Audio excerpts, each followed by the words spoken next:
નમસ્કાર દર્શક મિત્રો, આપ જોઈ રહ્યા છો Lilia times news channel. Amreli જિલ્લાનું સ્માર્ટ સિટી એટલે લીલિયા શહેર।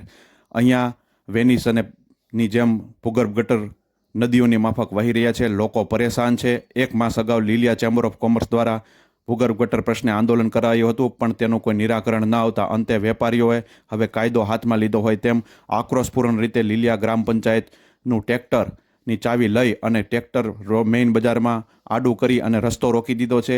તાત્કાલિક અસરથી ભૂગર્ભ ગટરની કામગીરી શરૂ કરી અને ગામને સ્વચ્છ બનાવવા માટે પંચાયત અને તંત્ર સામે આક્રોશ વ્યક્ત કરી રહ્યા છે। અત્રે ઉલ્લેખનીય છે કે લીલિયા શહેર છેલ્લા 10 વર્ષથી ભૂગર્ભ ગટરના પ્રશ્ને પીડિત છે, ત્યારે સરકાર અને રાજ્ય સરકારથી માંડી અને કેન્દ્ર સરકાર સુધી આ સમસ્યા ખબર હોવા છતાં આ સમસ્યાનો કોઈ નિકાલ ન થતાં વેપારીઓ રોષે ભરાયા છે। લીલિયા શહેરમાં આ અગાઉ પણ 3 વખત ગામ બંધ રહી ચૂક્યું છે, ત્યારે ભાજપ અને કોંગ્રેસ તમામ નેતાઓને આ બાબતની ખબર છે। ત્યારે ભૂતકાળમાં આ બાબતે હાઈકોર્ટમાં પીઆઈએલ પણ થયેલી, તેમ છતાં તંત્ર કોઈ પણ કાર્યવાહી કરતા ન અનેક રસ્તાઓ પર ભૂગર્ભ ગટર નદીઓની જેમ ખળખળ વહી રહ્યા છે અને લોકો આરોગ્ય સાથે છેડા થઈ રહ્યા છે। અહીંયા મલેરિયા, ડેન્ગ્યુ જેવા કેસોનો ઉપદ્રવ 12 માસ જોવા મળે છે। નાના બાળકોની આંગણવાડી સામે પણ ભૂગર્ભ ગટરના પાણીઓ નદી માફક વહી રહ્યા છે, ત્યારે વહેલામાં વહેલી તકે તંત્ર આ બાબતે યોગ્ય કાર્યવાહી કરે તેવી વેપારીઓની માગણી છે। અત્રે લીલિયા ગ્રામ પંચાયતના ટ્રેક્ટરની ચાવી વેપારીઓ દ્વારા કાઢી રાખી અને મેઇન બજારમાં આડું કરી દેવામાં આવ્યું હતું,